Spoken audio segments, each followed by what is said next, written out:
예, 행정법 강의를 하도록 하겠습니다. 지난 시간에 배운 거 잠시 리뷰를 해보도록 하겠습니다.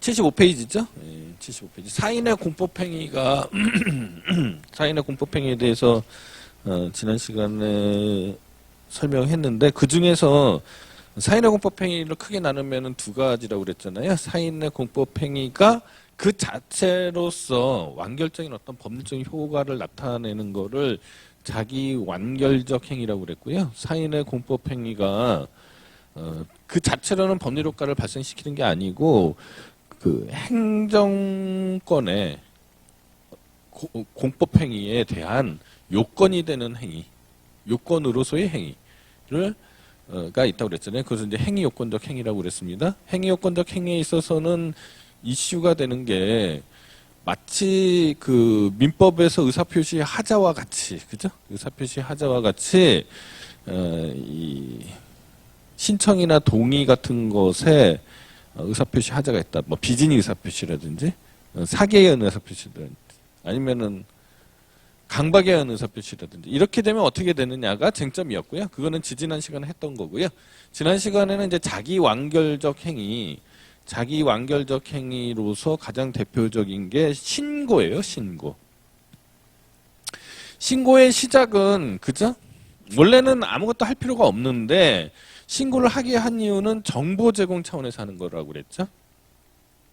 행정청에게 정보를 제공해줘야지, 행정청이 그 정보를 알고 있어야지 문제가 생겼을 때 대응을 할 수 있잖아요. 그래서 정보 제공 차원에서 신고를 하게 했는데 이거를 규제적 차원에서 살펴보면은 예컨대 처음부터 아예 만약 영업의 자유를 예를 들어서요. 영업의 자유를 예를 들어서 진입 자체를 못하게 한다. 그 영업을 하지 못하게 하는 그런 규제가 있을 수 있고요. 영업을 하기는 하는데 모두 다 못하게 한 다음에 아니죠. 영업을 하게 하는데 권리를 설정해서 하게 한다는 거죠.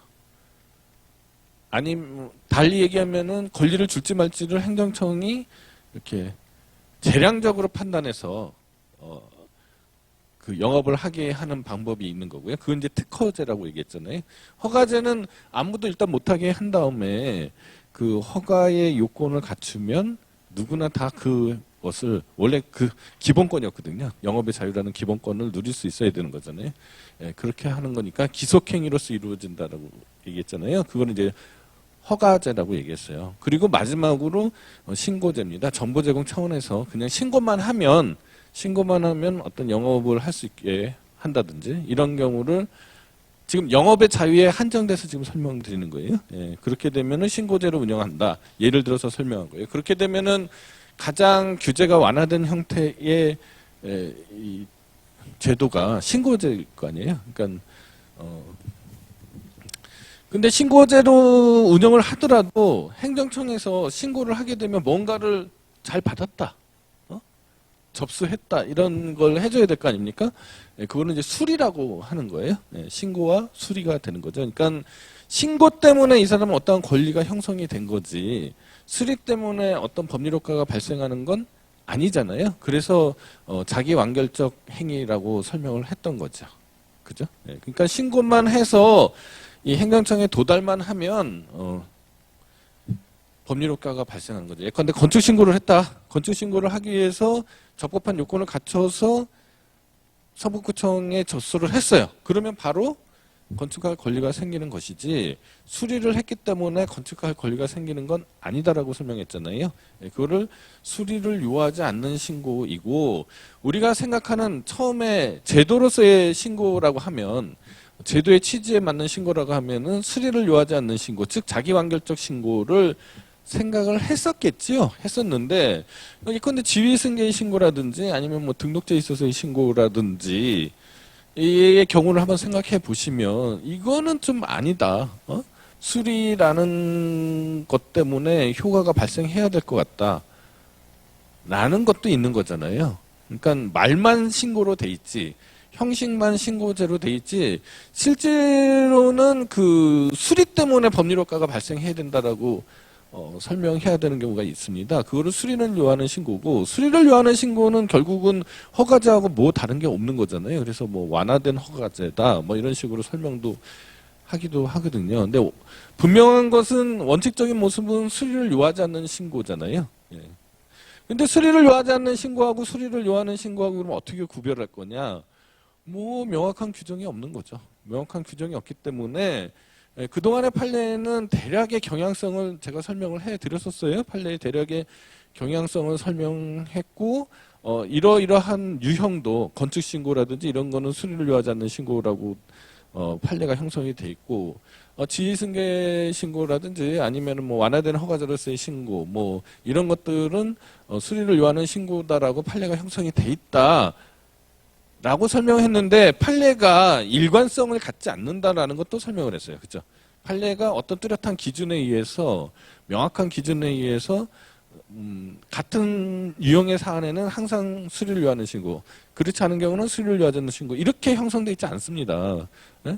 약간 구체적인 타당성을 판례는 항상 의식하기 때문에 이게 좀 왜 일관성이 없네 이렇게 생각되는 판례도 있거든요. 네. 그래서 항상 수리를 요하는 신고인지 수리를 요하지 않는 신고인지를 구분하는 것이 매우 어려운 작업이었습니다. 그랬는데 제가 쓴 교재에는 여러분들이 가지고 있는 교재에는 거기까지 설명되어 있는데 그 이후에 3월 달에 행정기본법이 제정됐다라고 설명을 했습니다. 행정기본법에 의해서 수리를 요하는 신고하고 수리를 요하지 않는 신고를 이제 명확하게 구분할 수 있는 기준을 행정기본법에서 만들었다고 제가 설명을 해드렸죠. 그죠? 어떤 기준이냐? 법령에, 그죠? 법률에 수리에 의해서, 법률 자체에 수리에 의해서, 그죠? 수리가 필요하다고 명시되어 있는 경우, 법률 자체에 수리가 필요하다고 명시되어 있는 경우에만 수리를 요하는 신고가 되는 거죠. 법률에 수리가 언급돼 있긴 하더라도 내부 처리 절차로서 수리를 규정한 것은 또 제외한다고 되어 있습니다. 그러니까 법률에 수리에 대해서 언급이 전혀 없다. 그러면 당연히 수리를 요하지 않는 신고가 되는 거고요. 언급이 있다. 수리가 필요하다고 언급이 있다 손치더라도 그렇다고 하더라도 그 내부 처리 절차에 불과하다. 그러면 거기에 또 포함이 안 되는 거고요. 이렇게 되는 거고요. 예. 그래서 수리를 요하는 신고로 행정기본법이 제정된다고 하면 수리를 요하는 신고로 될 수 있는 얘는 주 32하고 주 33이라고 얘기했습니다. 80페이지예요. 주 32나 주 33처럼 규정돼 있으면 아마 이제 법률이 행정기본법 이후에도 수리를 요하는 신고가 될 거예요. 30이나 주 33처럼 돼 있는 규정은요. 그거 유사하게 생긴 규정이 있으면은 이거는 수리를 요하는 신고다라고 될 겁니다. 그러면 이제부터 어떤 작업을 해야 되냐면은 이 국회나 법제처에서요. 이 수리가 필요하다고 생각되는 것들이 있을 거 아닙니까? 그러면 그 법률에 수리가 필요한지 여부를 다 이렇게 표시를 해줘야 될 거 아니에요. 그 작업이 필요하기 때문에 앞으로 2년 후에 이 조항은 행정기본법이 3월 달에 공표됐어도 이 부분에 대한 시행은 2년 후에 시행되도록 돼 있다. 여기까지 설명을 했고요. 자, 그 다음에 이제 수리를 요하지 않는 신고, 그러니까 본래 의미의 신고에 관해서 지금 설명하고 있는데, 이 신고는 행정청에게 도달하기만 하면 이제 그 법률 효과가 발생한다. 이론적으로는 그런데, 현실적으로 건축 신고를 했는데, 반려를 했단 말입니다. 거부를 했다고요? 그렇게 되면은 이제 문제가 되는 거죠. 자, 이러면 이 사람은 이 신고를 했으니까 효력이 발생했다고 믿고 정말 건축을 해도 되는 거냐? 입니다. 이론적으로는 그렇게 되는 거죠. 그렇지만 현실적으로는 행정청에서 성북구청장이나 이런 사람들이 가만히 있지 않겠죠. 그죠? 철거 명령을 한다든지 뭐 이렇게 하겠죠. 그러니까 이 법적 불안감을 해소해 줄 필요가 있어서 기존의 판례는 이런 경우에 그 수리를 요하지 않는 신고에 있어서 이 수리는 아무런 법률적인 효과가 발생하지 않는 거기 때문에, 즉 법적인 행위가 아니기 때문에 소송의 대상이 아니다. 항고 소송의 대상이 아니다 하고서 각하를 했단 말입니다. 근데 최근의 판례는 지난번에 설명했던 처분의 개념 중에서 그 밖에 이에 준하는 행정작용에 포함시켜서 그 처분 개념 포함시켜서 항고소송의 대상으로 삼고 있다. 그 다음에 수리를 요하는 신고, 예컨대 인허가가 의제되는 신고의 수리는 수리를 요하는 신고로 원래부터 취급받고 있었기 때문에 이건 당연히 수리가 수리에 의해서 법률효과가 발생하는 거잖아요. 그러니까 이거는 항고소송의 대상이 되는 처분에 해당한다. 이런 얘기를 했고요. 그 다음에 이제 지난 시간 말미에 그죠? 행정행위에 의하고 개념 요소 이런 거 설명을 했습니다. 그래서 행정행위는 우리나라의 경우에 행정행위 개념은 최협의 개념이라고 그랬죠. 그래서 행정청이 구체적 사실을 규율하기 위하여 대외적으로 공권력의 발동으로 행하는 일방적 공법행위를 행정행위라고 그랬고, 처분은 행정기본법, 행정심판법, 행정소송법, 행정절차법에 규정돼 있어요. 뭐라고 돼 있냐면 행정청이 행하는 구체적 사실에 관한 법집행으로서 공권력의 행사 또는 그 거부와 그 밖에 이에 준하는 행정작용 했는데, 행정청이 행하는 구체적 사실에 관한 법집행으로서의 공권력의 행사 또는 그 거부까지가 행정행위라고 보고요. 그 밖에 이에 준하는 행정작용이 합쳐지면 처분이라고 생각하는 게 오늘날에 있어서 판례하고 학설의 다수설이다. 이렇게 설명을 했습니다. 맞죠? 네. 자, 그러면 행정행위의 개념이 어떻게 생겼는지, 어떻게 처음에 유래가 됐는지, 우리나라가 어떻게 행정행위 개념을 받아들였는지에 관해서는 지난 시간에 시간이 없어서 이번 시간에 제가 해주기로 약속을 했었습니다. 그죠? 자, 그러면 그 얘기를 간단하게 하면 옛날 얘기예요. 옛날에 이제 일본 사람들이요. 일단 우리나라에서 행정행위의 개념이 갑자기 생겨난 거죠. 그죠? 우리나라의 역사가 그죠? 고조선의 8조 근법부터 해가지고 법학의 역사가 쭉 있어 왔겠죠. 있어 왔는데 일제 강점기 35년의 단절이 있는 거죠. 그래서 우리는 조선시대 이전에 어떻게 우리 조상들이 어떠한 법관념을 갖고 있는지가, 또 어떠한 법관념에 의해서 오늘날의 법학이 형성됐는지, 법관념이 형성됐는지 알 수가 없죠. 그 일제 35년이라는 반만년 역사에서 일제 35년이라는 그 짧은 틈 때문에 어떻게 됐는지 잘 모릅니다. 그것 때문에 단절이 됐어요. 예.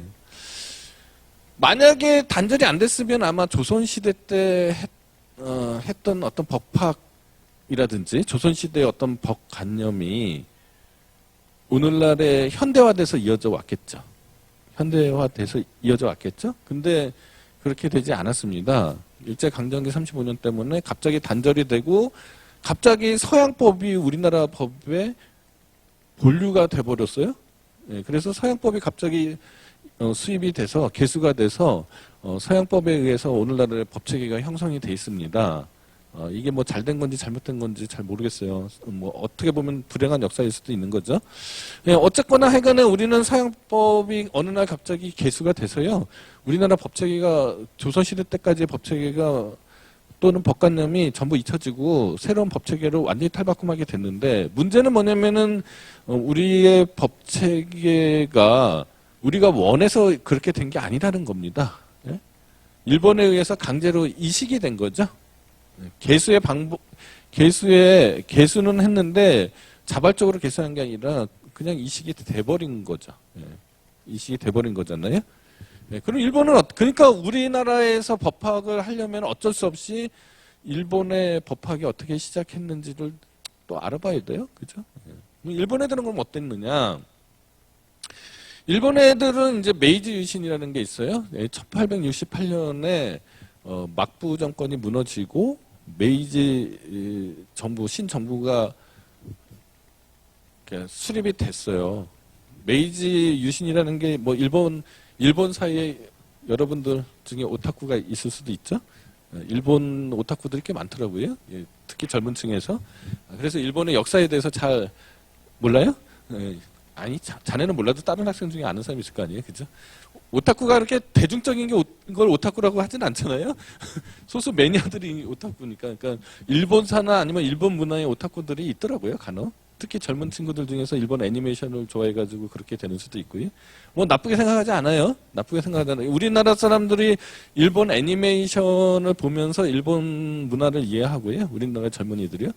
또 일본의 젊은이들이나 아니면은 일본 사람들이 우리나라 드라마나 케이팝을 들으면서 또 우리나라를 이해를 해서 서로 교류하면은 저는 좋다고 생각합니다. 예. 그게 꼭 우리 일본 문화에 대한 오타쿠라고 해서 뭐 그 숨길 일도 아니고 뭐 그 나쁜 것도 아닌 거죠. 예. 서로에 대한 이해가 그렇게 해서 넓어져서 서로 평화롭게 살면 좋은 거죠. 근데 어쨌거나 하여간에 일본의 그 1968년에 메이지 유신이 일어났는데 이 봉건 정부가 타도가 되고 이제 근대 국가가 이제 성립이 되는 건데 이 사람들이 메이지 유신의 주역들 뭐 여러분들 뭐 일본 아까 오타쿠들은 잘 아시겠지만은 그 뭐 드라마도 많이 만들었잖아요. 뭐 료마전 이런 것들. 료마전 아세요?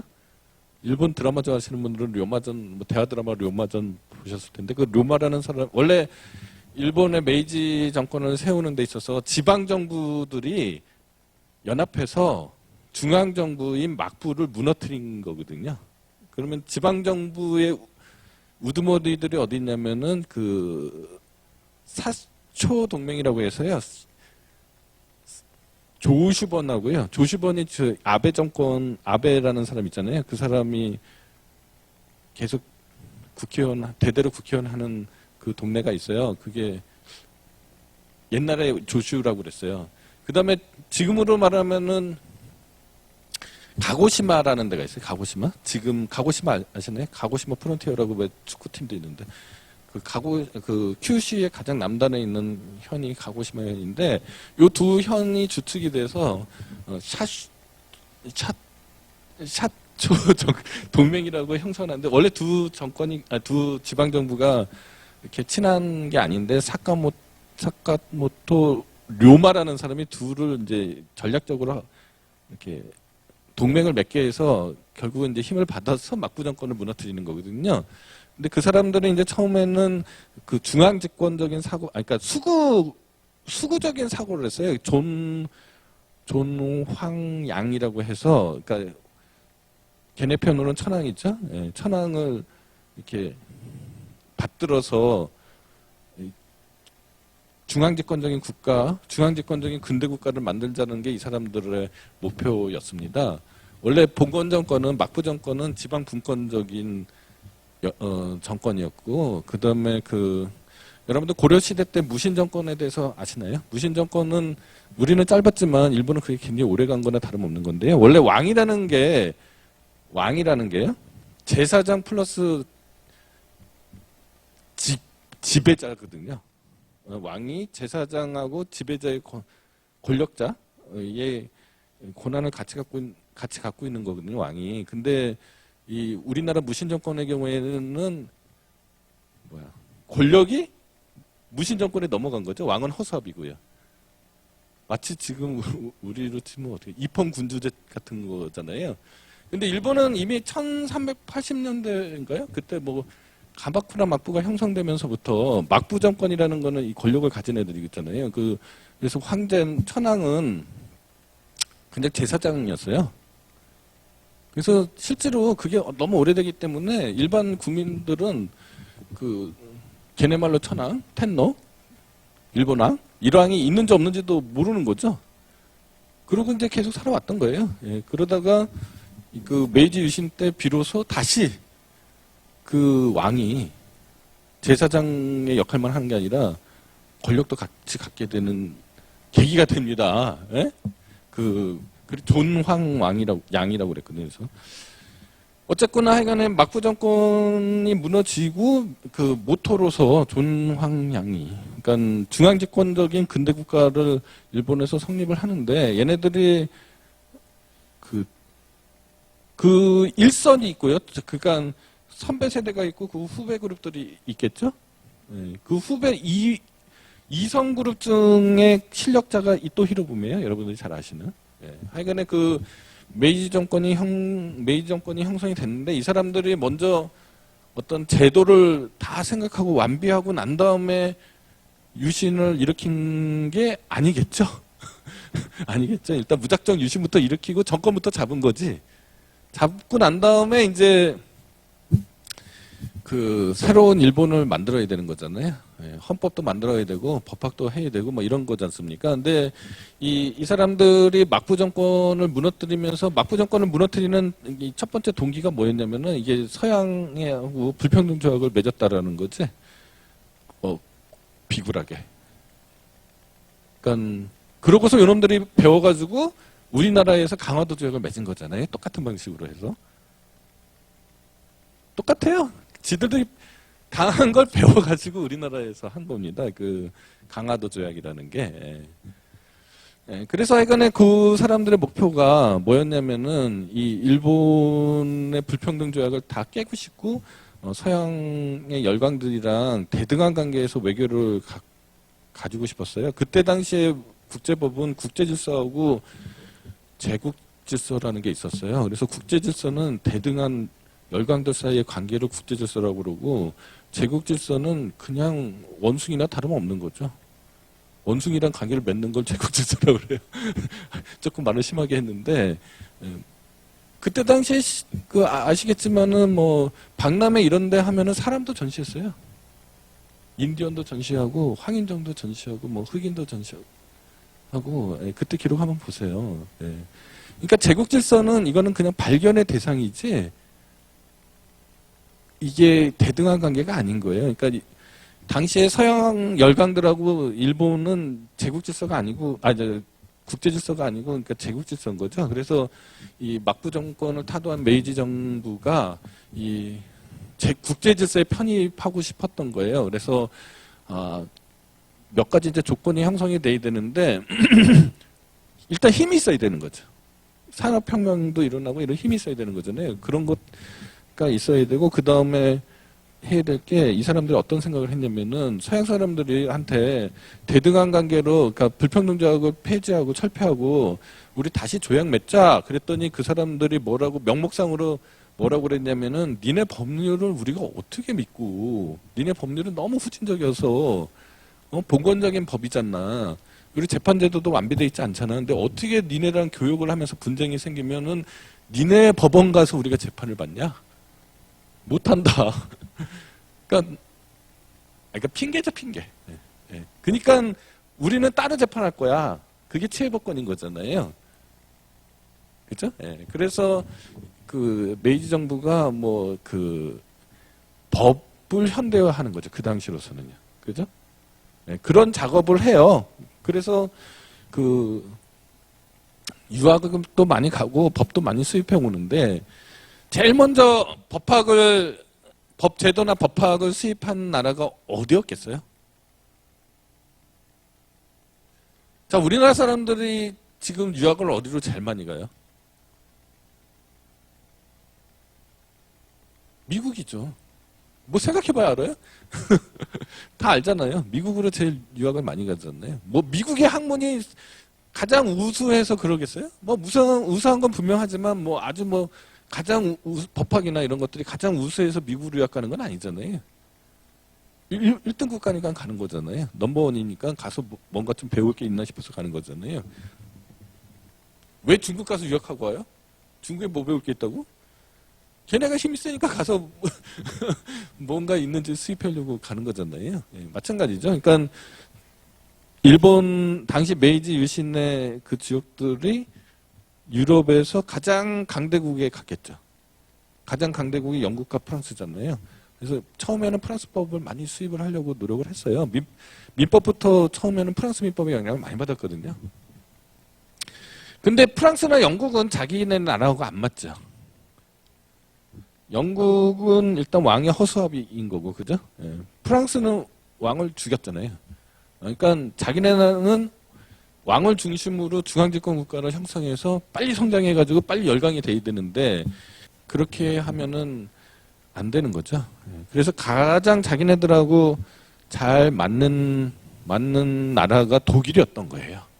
독일은 당시에 이제 산업혁명을 하고 뒤늦게 산업혁명을 해서 조금 후발주자였고요. 유럽에서 후발주자였고 그다음에 정치적으로도 그러니까 후발주자가 할 수 있는 방법들이 몇 가지가 있죠. 전략들이 있을 거 아닙니까? 그러니까 후진국이 선진국이 되는 전략이 있는 거잖아요. 그러니까 독일 같은 경우는 어떤 전략을 썼냐면 개발 독재죠. 개발 독재. 그래서 압축 성장을 해서 빨리 경제 성장을 이뤄서 열강이 되는 거잖아요. 우리나라도 한때 그런 전략을 썼죠. 박정희 정권이 그 정권이잖아요. 개발 독재를 한 거죠, 박정희가. 다 역사를 보면 비슷한 일들이 많이 있어요. 그러니까 일본 사람들한테 딱 구미에 맞는 게 이제 독일의 제도였던 거예요. 그래서 독일의 이제 프랑스를 제치고 독일 거를 이제 받아들이게 되는 거죠. 그래서 일본 근대 법학기에 독일이 미친 영향이 막강합니다. 그런데 우리나라는 그 당시에 안타깝게도 일본의 한 부분이었잖아요. 뭐 말하고 싶지도 않지만 뭐 현실은 그거였잖아요. 그러니까 우리는 원하지 않았는데 그냥 독일법이 들어온 거죠. 부지간에 들어온 거잖아요. 우리가 원하지도 않았는데 들어온 겁니다. 예. 그렇게 된 거죠. 그래서 이 이토 히로부미가 실제로요. 헌법을 만들려고 유학도 가요. 정권을 잡았는데 유학도 갑니다. 그래서 독일에 6개월 있다가 오스트리아에 6개월 있다가 해가지고 거기서 배운 헌법 지식을 활용해서 일본 헌법을 만들기도 해요. 예. 그러니까 모든 법학이 다 독일 중심으로 이제 개수가 되는 거잖아요. 예. 그러면 이제 일본까지는 그렇게 됐고, 그럼 당시에 독일은 어땠느냐잖아요. 예. 그래서 독일법을 개수했다고 하니까 당시에 독일은 그러니까 행정법도 독일법을 개수했겠죠. 예.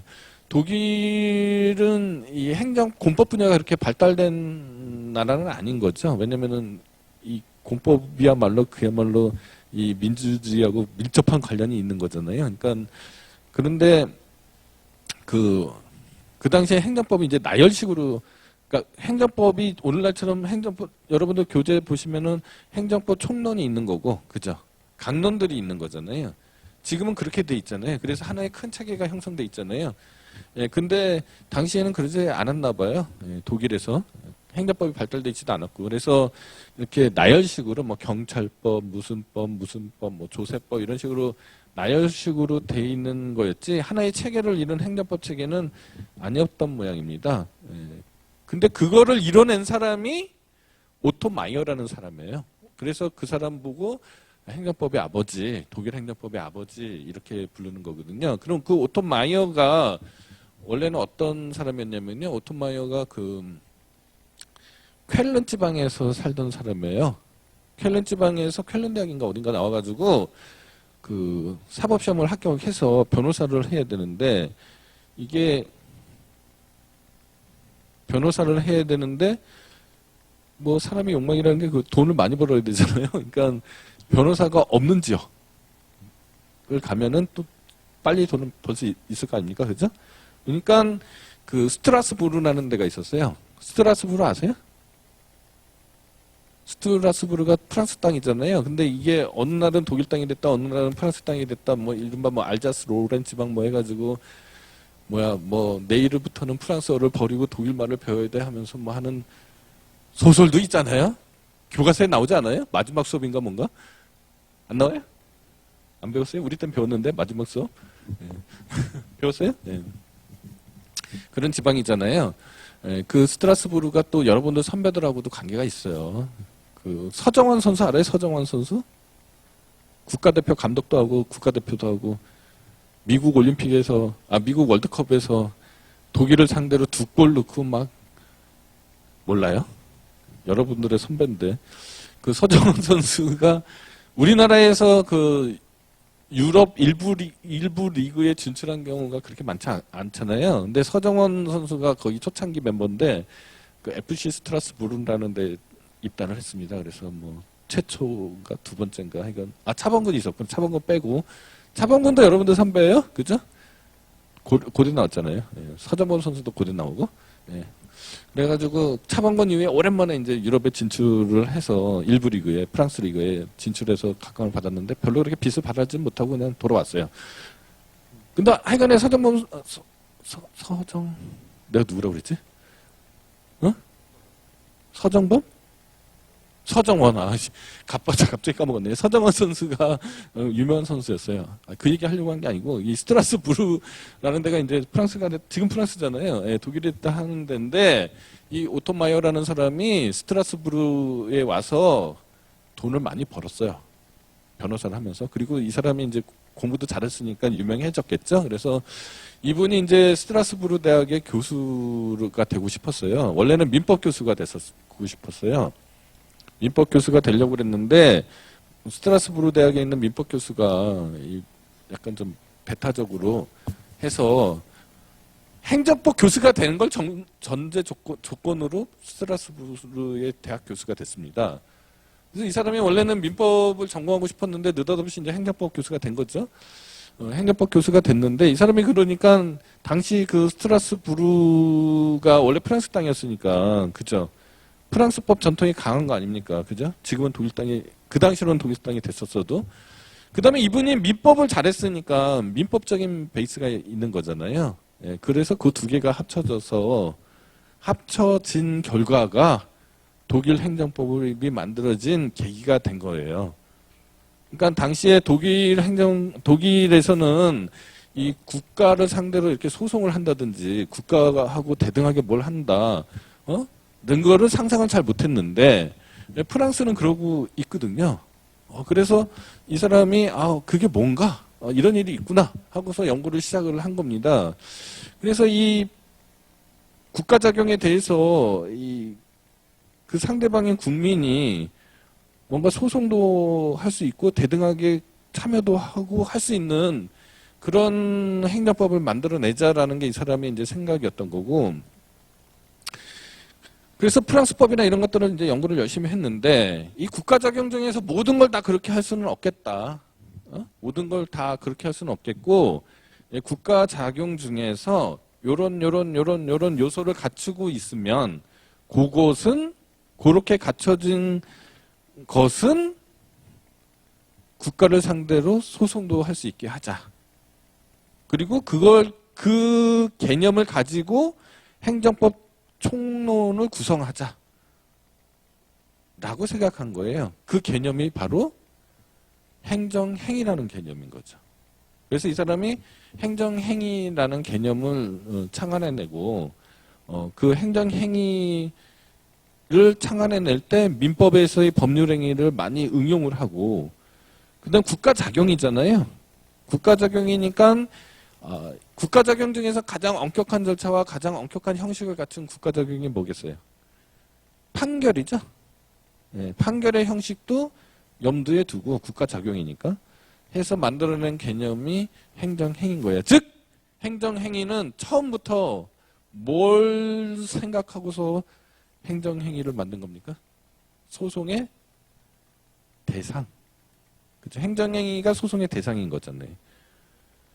행정법의 중심적인 개념이면서 그죠?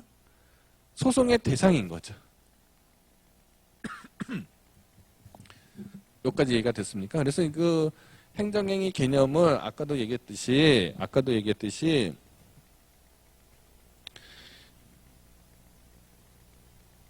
행정청이 구체적 사실을 규율하기 위해서 대외적으로 공권력의 발동으로 행하는 일방적 공법행위다라고 정의를 하고서 그것만이 행정소송, 특히 항고소송의 대상이 되는 거다라고 하고 또 그것을 중심으로 행정법 체계를 구성하고 했던 겁니다. 했던 거고 그 행정의 개념이 일본으로 들어왔고 그 개념을 타고서 그렇게 된 김에 우리나라도 그 개념에 익숙해졌고 해방 이후에 행정법이 행정행위 중심으로 이루어지게 된 거죠.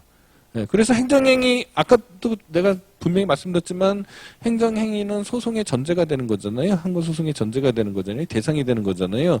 행정행위여야만 항고소송으로 받아주는 거죠. 행정행위가 아니면 각하를 하는 거죠. 그죠? 그러니까 행정행위의 개념 범주가 넓으면 넓을수록 국민은 소송할 기회가 넓어지게 되는 거고 법원은 업무가 가중되는 거죠. 행정행위 개념을 좁게 엄격하게 해석하면 할수록 국민이 소송할 기회가 점점 줄어들고 대신에 법원은 편안하게 되는 거죠. 이런 관계에 있는 거죠. 그래서 1951년도에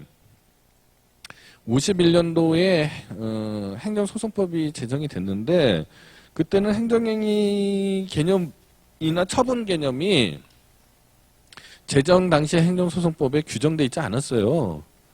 않았는데 그러니까 강학생의 행정행위 개념 이꼴 처분이 돼서 이런 소리죠. 그때 얘기했던. 그렇게 해서 소송을 진행하다 보니까 아까 같은 공식 얘기하면 어떻게 돼요? 행정행위 개념을 엄격하게 해석하면 해석할수록 법원의 업무는 줄어들고 국민의 불만은 증가가 되는 거잖아요. 그러니까 이제 계속 국민들의 불만이 증가가 되고 그다음에 교수들이나 학자들이 비판하니까 1984년도에 행정소송법이 드디어 개정이 돼요. 그래서 행정소송법이 개정이 돼서 처분의 개념을 처음으로 정의를 내리는 규정을 만들었어요. 그전까지는 그냥 행정행위 처분 이런 것들이 그냥 강학생의 개념이었지 실정법적으로 처분이란 뭐뭐뭐다 이렇게 된 적은 없었거든요. 근데 행정소송법이 제정이 되면서 1984년도에요. 그러면서 행정행위 개념을 만들었는데 그 개념은 아까 얘기했듯이 뭐예요? 행정청이 행하는 구체적 사실에 관한 법 집행으로서 공권력의 행사 또는 그 거부와 그 밖에 이에 준하는 행정작용 이렇게 정의하게 된 거예요. 여기서 문제가 되는 게 그 밖에 이에 준하는 행정작용이잖아요.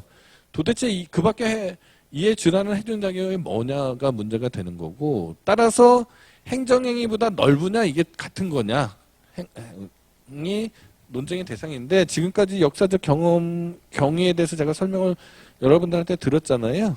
그러면은 결국은 이원설이 맞게 되는 거예요? 일원설이 맞게 되는 거예요? 이원설이 맞게 되는 거잖아요. 그죠? 그리고 그 밖에 이에 준하는 행정작용은 행정행위는 아닌데 처분이어서 그죠? 항고소송의 대상이 되는 거죠. 무슨 얘기인지 알겠습니까? 그럼 그 밖에 이에 준하는 행정작용이 뭐겠어요? 권력적 사실행위라든지 전에 얘기했던 수리를 요하지 않는 신고에 있어서 수리 거부라든지 이런 거를 상상하시면 될 것 같아요. 이게 지난 시간까지 강의 내용이었고요. 오늘은 그러면 이러이러한 요소가 있으면 이러이러한 요소가 있으면 행정행위 개념이 된다고 그랬잖아요. 그죠? 그러면 교재를 보시면은 이제 91페이지에서부터 행정행위의 개념 요소를 설명을 해놨는데 아까도 말씀드렸듯이 처분이요. 처분, 그죠? 처분의 개념 요소하고 행정행위의 개념 요소하고 차이는 그 밖에 이에 준하는 행정작용밖에 없는 거잖아요. 그런데 지금 교재의 설명은 처분 개념에 대해서 훨씬 더 자세하게 설명해놨거든요. 왜냐하면 이 판례의 대상이 되는 게 판례의 관심사가 처분이니까 행정행위가 아니고요.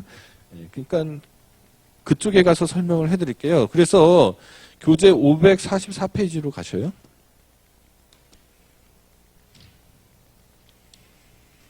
544페이지 보시면은 처분의 개념적 요소 이렇게 돼 있죠? 거기에 관해서 설명을 해드리겠습니다. 자, 먼저 행정청의 행여에 대해요. 그죠? 행정청에 대해서는 이미 제가 여러분들한테 설명을 해드렸어요. 그죠? 행정주체하고 행정기관, 행정청의 관계에 대해서 설명을 해드렸죠. 제가 조금 우스꽝스러운 예도 많이 들었습니다. 자, 행정주체가 사람입니까? 행정청이 사람입니까? 행정주체가 사람이죠. 법인으로서 취급한다고 그랬죠. 왜 법인으로서 취급한다고 그랬어요? 근데 독일 법학에서요? 독일 법학에서 국가나 이런 지방자치단체를 이 국민 행정 객체에 비해서 우위에 두지 않으라는 의도 하에서 그죠? 하나의 법인으로 그냥 취급하는 거죠. 그런 사고방식 때문에 행정주체를 법인으로 구성을 했던 거예요. 사람이란 말입니다. 법인이잖아요. 사람이에요. 행정청은요. 법인이 눈에 보이지 않잖아요. 그죠? 법인이 실제로 움직이려면은 그 법인의 의사를 결정하고 그죠? 대외적으로 결정된 의사를 표시해야 되잖아요. 그런 행정기관은 특별히 행정청이라고 설명을 했습니다. 그죠? 행정청의 행여야 된다가 행정행위의 요건의 첫 번째입니다. 행정청의 행여야 된다. 즉, 행정청은 사람이 아니라고 그랬잖아요. 근데 사람인 경우도 있다고 그랬어요. 그죠? 공법인의 경우에는 행정권한을 그 자체로 법인이잖아요. 공법인이잖아요. 그 자체로 법인인데 그 권한을 이전받은 거잖아요. 위임받은 거잖아요. 그러니까 권한의 행사자이면서 행정 주체인 거죠. 그래서 공법인은 행정 주체이면서 행정청이 된다고 설명을 했었습니다. 기억나시죠? 예. 자, 그러면은 행정청이 행해야 되잖아요. 자, 같은 교수예요. 같은 교수인데 전북대학교 교수님이 파면이 됐어요. 그럼 파면 처분이 되는 거고요. 같은 교수인데 고려대학교에 있는 교수 하명호 교수가 파면이 됐습니다. 저는 파면 처분이 아닌 거죠. 왜냐하면은 학교법인 고려중앙학원은 행정청이 아닌 거잖아요. 예. 민간이 있잖아요. 그러니까 같은 교수라도 이 교육부 장관이나 교육감, 교육장 등이 한 징계와 그죠? 예, 사립학교 교원의 징계는 다른 문제가 됩니다. 물론 경로가 이제 비슷하게 같아지는 경우도 있는데 이거 너무 복잡하니까 그렇고요. 예. 자, 여기서 말하는 행정청은요. 여기서 말하는 행정청은 실질적 기능적 의미의 행정청입니다. 즉 행정 주체의 행정에 관한 의사를 결정하고 결정된 의사를 표시하는 기관을 행정청이라고 하는 거예요. 근데 행정청의 개념이 이런 것만 있는 건 아니잖아요. 예컨대 뭐 성북구 청사 뭐 이런 것도 뭐 행정청, 이렇게 건물 그 자체가 행정청이 될 수도 있잖아요. 그렇게 부르기도 하잖아요. 그러니까 이게 여기서 말하는 행정청의 개념을 좀 이해를 하시기 바라고요. 그런 식으로 실질적 작용법적으로 이해해 주시기 바랍니다. 그리고 행정청은 보통의 경우에 독임제잖아요. 한 사람이 한 1인 기관이죠. 그래서 예컨대 서울특별시의 행정청은 보통은 누가 되겠어요? 이번에 선거도 하셨는데 여러분들이 서울특별시장이죠.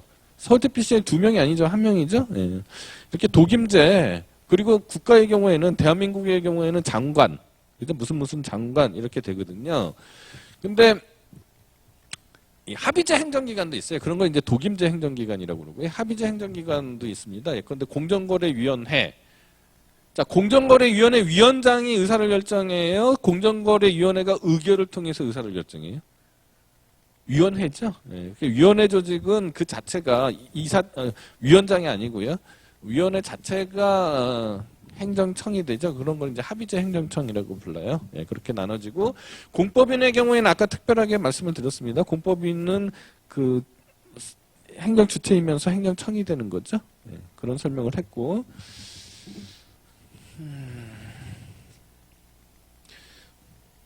그 다음에 국가나 지방자치단체가요. 국가나 지방자치단체가 사법적으로 행동할 때는 그죠? 그냥 사인으로 취급해야 되는 거잖아요. 그래서 국가계약을 체결한다든지 지방계약을 체결한다. 국가계약법에 의한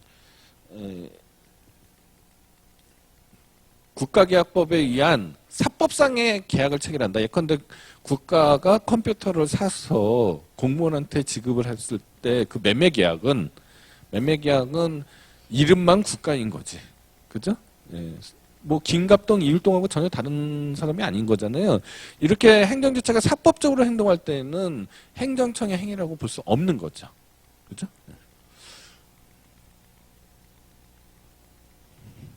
다만 입찰 참가 자격 제한 조치는 지난번에 설명했었던가요? 입찰 참가 자격 제한 조치에 대해서. 예, 그거는 또 처분으로 대접한다고 설명을 해드렸습니다. 예.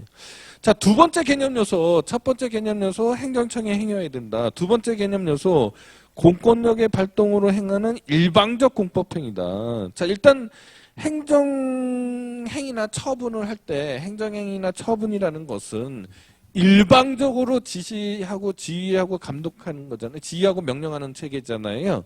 민법하고 다르다고 그랬습니다. 민법의 계약은 쌍방의 대등한 의사의 합치잖아요. 계약이라는 게 쌍방의 대등한 의사의 합치잖아요. 근데 행정행위는 단독행위라고 그랬어요. 단독행위. 일방적으로 명령하고 강제하는, 결정하는 그런 체계입니다. 따라서 민법적으로 굳이 설명한다면은 의사표시의 하나로 구성되어 있는 법률행위, 즉 단독행위인 거죠. 단독행위인데 강제적으로 고건적으로 이루어진다고 해서 설명을 해드린 거예요. 그래서 따라서 의사표시가 두 개인 거, 공법상의 계약은 행정행위가 될 수 없는 거죠. 또 한쪽 당사자가 우월해야 되니까, 그리고 또 법적인 행위여야 되니까 비권력적 사실행위는 행정행위가 또는 처분이 될 수 없다는 겁니다. 근데 여기서 하나 이제 문제가 되는 게 현실에서요. 자, 공법상의 계약을 체결을 했어요. 자, 공법상의 계약을 체결을 했는데 계약서에 한쪽 당사자가 어떠어떤 위반 행위를 하면은 해지할 수 있다. 해지는 단독행위거든요. 민법을 공부해 보신 분은 아시겠지만, 또는 어떠한 상황이라면 뭐 계약을 유지할 수 없는 아주 특별한 사정이 있으면 행정청이 계약을 해지할 수 있다. 막 이런 규정이 있다고 치자고요. 그러면 그거에 따라서 계약이 해지가 되면은 단독행위로 일방적으로 해지가 되는 거기 때문에 이게 보이는 모습이 행정행위인지 계약에 근거한 해지인지 불분명해지죠. 그쵸? 네. 이게 어려워요. 그래서 현실적으로 실무적으로 지금 설명은 제가 쉽게 하는데 실무적으로 들어가서 어떠한 법률 관계가 또는 계약 관계가 일방적으로 행정청의 의사에서 일방적으로 없어졌다. 일방적으로 소멸시킨다. 종료시킨다. 이렇게 되면 이게 과연 계약에 따른 건지 계약에 따른 해지의 의사표시인지 아니면 이게 행정행위 또는 처분인지 이게 궁금해집니다. 어려워집니다. 만약에 계약에 따른 해지의 의사표시라고 하면 그 계약이 사법상의 계약이라고 하면은 민사소송으로 해결이 되는 거고요. 그 계약이 공법상의 계약이라고 하면은 당사자 소송으로 해결이 돼야 되는 거고요. 그게 아니고 이거는 처분이나 행정행위다라고 평가가 되면 이거는 취소소송이나 무효하기 소송과 같은 항고소송으로 해결이 돼야 돼요. 그래서 완전히 분쟁 해결의 경로가 완전히 달라집니다. 완전히 달라져요. 그럼 원론적으로 그럼 이 문제를 어떻게 해결하냐고 말씀을 드리면 원론적으로는 과연 이것이 계약상에 근거해서 한 건지 근거가 되는 법적인 소스가 뭔지 만약에 계약에 근거했다라고 하면은 처분이라고 보기 어렵겠죠. 만약에 법률의 규정에 근거했다. 법률의 규정에 근거했다라고 하면은 계약은 아니잖아요. 그러니까 그건 행정행위나 처분으로 봐야겠죠. 뭐 이렇게 구별하자는 거를 원론적으로 말씀을 드릴 수 있습니다. 그야말로 원론적인 얘기고요. 또 실제 사례로 들어가면 과연 이게 뭐냐 되게 어려워져요. 예컨대 뭐 법령에도 그게 있고요. 법령에도 계약관계를 일방적으로 해소시킬 수 있는 어떤 근거가 있고요. 계약서를 썼는데 계약서에도 또 그런 게 또 있어요. 같이 있어요. 그럼 어떻게 해야 돼요? 이런 경우도 있을 수가 있고요. 애매한 경우도 있을 수 있고요. 굉장히 어렵습니다. 한 가지 또 팁을 드리면은 예컨대요. 그런 행위를 했어요. 일방적으로 계약 관계를 종료시키는 어떤 행위를 했어요. 근데 여기에 계약에 기한 해지인지 아니면은 행정행위나 처분인지 지금 애매한 상태입니다. 잘 모르겠어요. 근데 그 서면으로 했을 거 아니에요. 거기에 뭐라고 돼 있냐면은 행정심판이나 행정소송을 제기할 수 있다. 여기에 대해서 불복이 있으면 이렇게 되면은 뭐라고 해석해야 될 것 같아요? 행정행위라고 봐야겠죠. 행정심판이나 행정소송을 제기할 수 있다며 항고소송을 제기할 수 있다. 그러니까 판례는 거기에 착안을 했어요. 일단 원론적인 얘기, 그죠? 그 근거가 되는 소스가 뭐냐로 판단을 해야 되고 그런 게 잘 모르겠다. 그러면은 상대방의 인식 가능성이나 예측 가능성도 중요하게 생각해서 고려해야 된다. 예컨대 뭐 행정 심판을 제기할 수 있다라든지 뭐 취소 소송을 제기할 수 있다라든지 뭐 이런 식의 내용이 들어가 있으면은 그건 행정 행위로 서로 생각하고서 그렇게 한 거구나 이렇게 보라는 겁니다. 예. 그 다음에 테마가, 자, 아까 제가 말씀드렸잖아요. 그 행정행위냐 처분이냐의 문제는 소송 요건이냐 본안인의 문제냐는 거죠. 그럼 소송 요건이 뭐고 본안은 또 뭡니까? 이렇게 질문하시면은 뭘 떠올리시면 되냐면 옛날에 제가 UFC 링에 올라갈 때 개체량을 재야 된다고 그랬잖아요. 체급을 정해야 되니까 개체, 뭐 예컨대 플라이급 선수가 뭐 헤비급 몸매를 갖고 있으면 안 되는 거잖아요. 그러면 링에도 못 올라가는 거죠. 링에도 못 올라가는 거를 소송 요건을 갖추지 못했다고 하는 거고, 링에 올라갔는데 열심히 싸워서 상대방한테 KO를 졌다. 그거는 본안의 문제인 거예요. 비유를 하면은요. 링에 올라갈 수 있는 자격이 있느냐? 소송도 UFC하고 전혀 다르지 않은 구조죠. 같은 구조잖아요. 서로 싸우는 거니까. 자, 링에도 올라가지 못한다? 그러면은 즉 개체량을 통과하지 못한다. 이거는 우리는 소송 요건을 갖추지 못했다. 각하한다. 이렇게 얘기하는 거고, 링에 올라갔는데 졌다 하면은 진 거잖아요. 예. 그거는 이유가 없다. 기각된다. 이렇게 되는 거고, 이기면 이유가 있다. 인용된다. 이렇게 하는 거예요. 그러니까 기각하고 각하는 개념상 완전히 다른 거죠. 그러면 처분이냐 아니냐의 문제는 뭐예요? 처분이냐 아니냐의 문제는? 그거는 소송 요건의 문제잖아요. 링에 오를 수 있느냐 없느냐의 문제잖아요. 자, 링에 올랐는데 그 처분이 법률적 근거가 없다라고 하면은 지는 거죠. 그렇잖아요. 적법하지 않은 거잖아요. 근거도 없이. 그 무슨 원칙이라고 그랬습니까? 법률 유보의 원칙, 뭐 법률 우위의 원칙, 법률적 합성의 원칙이 갖춰져야지 되는 거잖아요. 그러니까 법률의 근거가 없는 거는 본안의 문제가 되는 거죠. 조금 어렵죠. 네. 일단 처분이냐 아니냐의 문제와, 그죠? 법적인 근거가 있는 처분이냐 아니냐의 문제는 다른 차원의 문제인 거죠. 그러니까 처분이냐 아니냐의 문제를 따질 때는 법적인 근거가 있느냐 없느냐는 조금 뒷전에 두고 생각해야 되는 거죠. 맞죠? 네. 소송 요건을 갖췄다고 해서 항상 이기는 건 아니죠. 이기고 지고는 또 다른 문제인 거죠. 네. 그렇게 생각하시라는 겁니다. 자, 거기에 관한 설명이에요. 546페이지 마지막 하단 부분은 거기에 대한 설명입니다. 자, 처분은 공법행위로서의 성질을 가지고, 아니네. 아, 거기에 대한 설명을 안 하고 지금 한참 뛰어넘어서 다른 쪽 설명을 했나 보네. 그래서 어쨌거나 이 처분은요, 반드시 법적인 근거가 있는지 없는지를 지금 단계에서 따지는 건 아니다. 그거는 나중에 551페이지에 대한 설명을 미리 땡기셨습니다. 예. 그러니까 소송 요건으로서 처분인지와 551페이지 두 번째 문단이 소송 요건으로서 처분인지 여부하고 본안에서 그 처분이 이유 있는지 여부는 전혀 별개의 문제라는 것에 유의해야 된다. 즉 근거나 법적인 효과가 법률이나 법규명령이 아니라 그냥 단순하게 행정규칙. 행정규칙은 우리가 법령으로 보지 않습니다.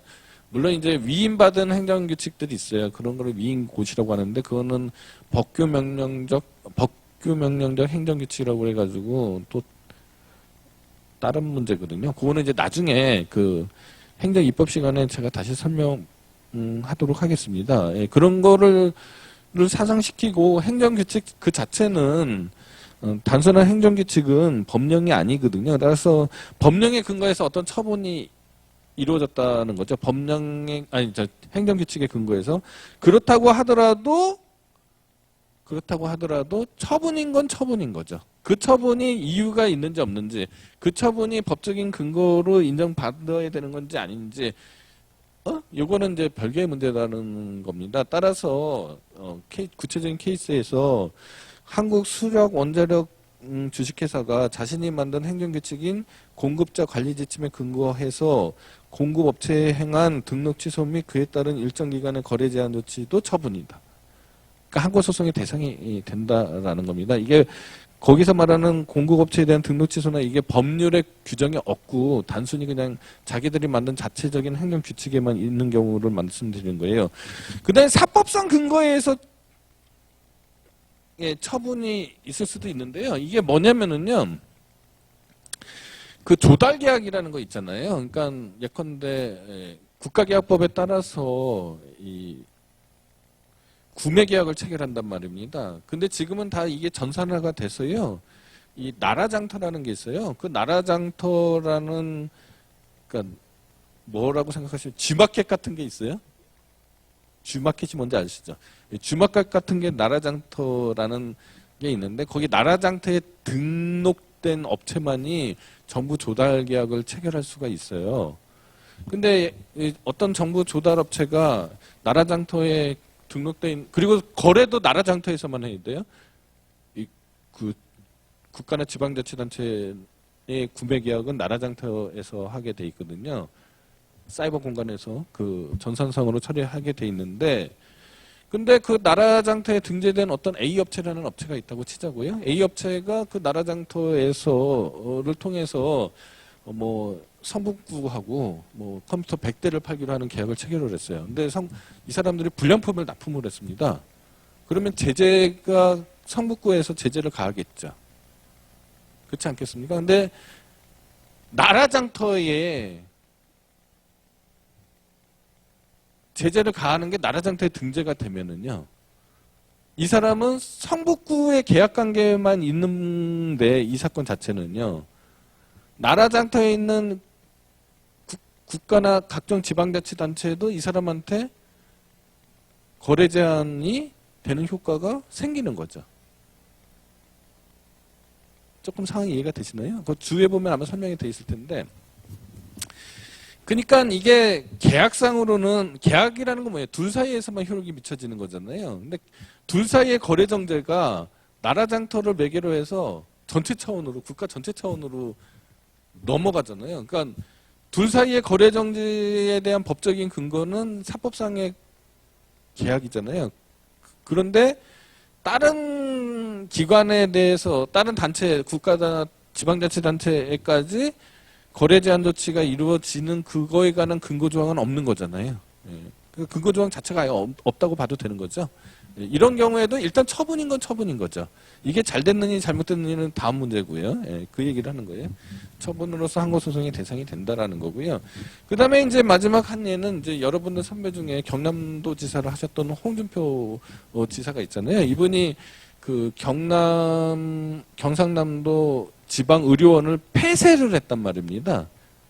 그죠? 기억나시죠? 폐쇄를 하려면은 조례의 근거가 있어야 돼요. 조례는 지방의회가 만든 법규잖아요. 조례에 폐쇄를 할 수 있는 이 근거 조문이 있어야지 폐쇄를 할 수 있거든요. 지방의료원의 폐쇄는. 근데 정치인들이 뭐 그런 게 꼭 따지진 않잖아요. 그런 조례도 없는데도 불구하고 먼저 폐쇄부터 하는 거죠. 그러면은 그 폐쇄의 결정, 그러니까 경상남도지사의 폐쇄 결정은 법적인 근거가 없죠. 아무런 법적인 근거 없이 그냥 한 겁니다. 근데 이거를 처분으로 대접하지 않으면 소송 자체를 못 하는 거죠. 말이 안 됐잖아요. 그러니까 아까도 말씀드렸듯이 처분이냐 아니냐의 문제하고 법적인 근거가 있느냐 없느냐는 구별된다는 겁니다. 일단 처분으로 취급해줘야지 소송으로 대항할 수 있는 거잖아요. 그래서 그 지방의료원 폐쇄 조치가 법적인 근거가 없이 이루어졌어도 일단 처분인 건 처분이다 라는 게 판례입니다. 그 다음에 이제 본안에서는 어떻게 됐느냐. 근거가 없으니까 잘못된 거잖아요. 근데 나중에 소송 계속 중에 그 경상남도 지방의회에서 폐쇄 조례를 만들어요. 그러니까 결국은 승소한다고 하더라도 경상남도 지방의료원이 다시 생겨나지는 못하게 된 처지가 됐죠. 그래서 소액이 없다로 각하가 됐습니다. 결국은 각하는 각하인데 처분이 아니다로 각하가 된 게 아니고요. 소액이 없다로 각하가 됐다. 이렇게 이해를 해주시기 바랍니다. 제가 지금 순서를 뒤엎어서 뒷부분부터 먼저 설명했는데요. 일단 행정청의 행해야 된다 설명했고요. 공권력의 발동을 행하는 일방적 공법행위다. 그죠? 그래서 비권력적 사실행위나 공법상의 계약은 처분이 될 수 없다. 그리고 행정청이 자신과 상대방 사이의 법률 관계를 일방적인 의사표시로 종료시킨 경우에 이게 과연 계약에 기한 건지 아니면은 처분인 건지 요거는 설명을 했고요. 그 다음에 처분은 공법행위로서의 성질을 가지므로 사법상 행위는 처분이 아니다. 말씀드렸듯이 국가가 구매계약을 체결한다. 이거는 사법상의 보조적 활동이잖아요. 뭐 홍성 판매와 같은 영리적 활동을 한다. 공법과제를 사법상 계약과 같은 형식으로 수행하는 활동을 한다. 이러한 행정청의 사법적인 활동은 그죠? 설령 행정사법이 적용될 수는 있을지언정 그 자체가 사법인 건 분명한 거잖아요.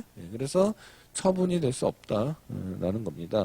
따라서 뭐 같은 국공유 재산이라고 하더라도 일반 재산의 대부나 매각은 처분이 아닌 거고요. 그죠? 행정재산의 목적의 사용관계는 처분이 되는 거다. 이런 설명이고. 그 다음에 공무원의 경우에 공무원의 임용은 다 처분으로 이루어지잖아요. 공무원의 임용은 99% 이상이 다 임용 처분입니다. 그거에 대해서 설명을 해드렸는데 오늘날에 있어서 뭐 계약직 공무원도 있잖아요. 계약직 공무원의 임용은 처분이 아니죠. 그거는 공법상의 계약으로 이루어진다. 이렇게 이해를 해주시기 바라고요. 그 다음에 구체적인 집행행위인데 이 부분은 시간이 좀 걸릴 것 같은데 이양 뒤에 거부터 설명했으니까 라항으로 갔어요. 국민의 권리 의무에 직접 영향이 있는 법적인 행위여야 된다. 이걸 이제 규율성이라고 합니다. 자, 행정행위가 국가 자격인데요. 국민에 대해서 아무런 국민의 권리 의무에 영향이 미쳐지지 않아요. 또는 간접적으로만 미쳐져요. 이렇게 되면은 이거는 행정행위 또는 처분이라고 볼 수 없다라는 겁니다. 국민의 권리 의무에 직접적인 영향을 미쳐야 된다. 이래야지 처분이 되고 그거를 짧게 규율성이라고 그래요. 규율성. 따라서 상급기관의 하급기관에 대한 승인, 동의, 지시 등은 규율성이 없는 거죠. 이거는 행정 내부의 문제잖아요. 국민의 관계에서 문제가 돼야 되거든요. 그 다음에 병역성 병역 의무 기피자의 인적사항의 공개 문제인데요. 이런 상황을 생각해 보면 돼요. 자, 어떤 병역 기피자가 있단 말이죠. 병역 기피자에 대해서 인터넷에서 신상 공개하는 제도가 있습니다. 아시나요, 혹시 여러분들? 그래서 어떻게 하냐면은요, 처음에 만약에 병역 기피자라는 그 의심되는 사람이 있으면은 지방 병무청에서 병무청 뭐 심사위가 있을 거예요.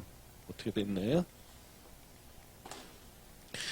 지방 병무청에 병역 의무 기피 공개 심의위원회라는 데가 있어요. 심의위가 있어요. 심의위에서 심의를 해서 의결을 하죠. 의결을 하면은 지방 병무청장이 공개 대상자로 결정을 해요. 그리고 다시 공개 대상자로 결정을 하고 지방 병무청장이 아니라 병무청장이 공개 결정을 하고요. 그 공개 결정에 의해서 집행행위가 이루어지는 거죠. 인터넷에 게시행위가 있게 된단 말입니다. 자, 그러면은 이렇게 일련의 과정에 따라서 병역 기피자의 신상 정보가 공개가 되거든요. 그러면은 이거 전부 다 처분이라고 할 수는 없잖아요. 그죠? 어느 게 처분이에요? 여기서는 이게 처분이 되는 거죠. 이 병무청장의 공개 결정에 의해서 지방병무청장이 공개 대상자 결정만 했다고 해서 공개 여부가 결정되는 건 아니잖아요. 그냥 대상자로 지정만 된 거잖아요. 그리고 병무청의 그 심사위원회에서 의결했다고 해서 그렇죠? 어떤 실질적인 권리 의무에 영향을 미쳐지는 건 아니잖아요. 병무청장의 공개 결정이 있어야 비로소 이 사람의 권리 의무에 직접적인 영향이 미쳐지게 되고 거기에 따른 집행행위는 의미가 없는 거죠. 그냥 이거에 대한 단순한 집행행위가 되는 거잖아요. 이렇게 되는 겁니다. 이런 유사한 게 뭐가 있냐면요. 자, 어떤 공무원이 비위행위를 했어요. 비위행위를 해서 징계 의뢰가 있었고요.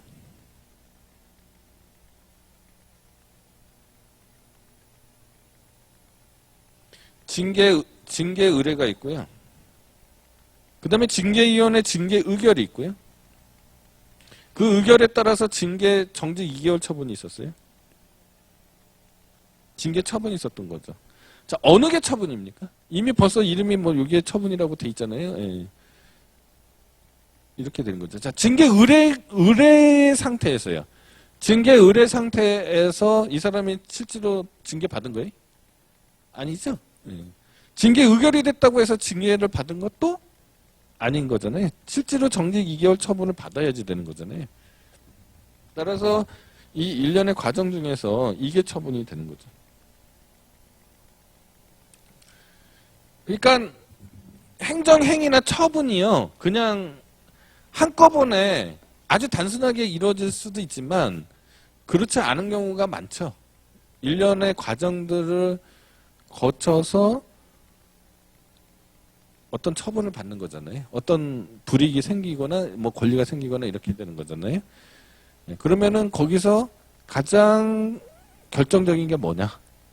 권리 의무에 직접적인 영향을 미치는 뭐냐가 그게 바로 처분이 되는 겁니다. 여러 단계 중에서요.